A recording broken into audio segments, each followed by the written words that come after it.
when the Soutar House was passed from the family to the council, originally, you say it was the head librarian who The lived head, there. and Mr. Tate was the head librarian.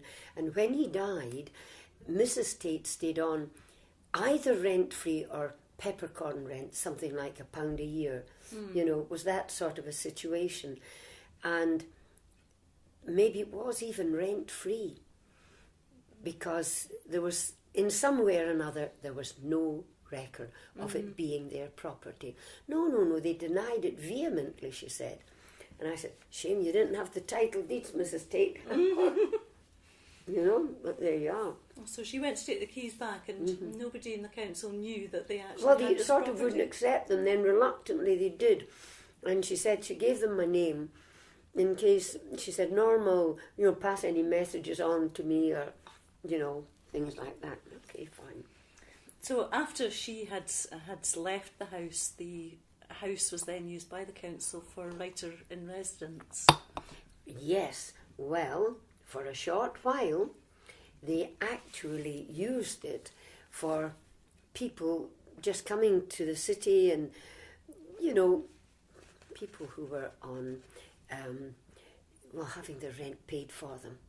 You know, they were in it rent-free. I was terribly upset. This was before the writer-in-residence thing came in. I was really upset because always I'm neighbourly, and at Christmas we'd take people maybe a panettone or something for the children.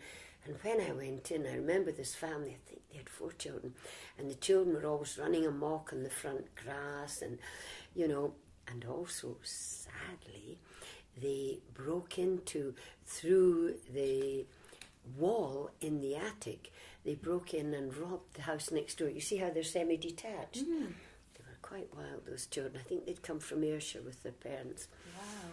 And the parents went on holiday, and the children had friends in, and great carousing and carryings on.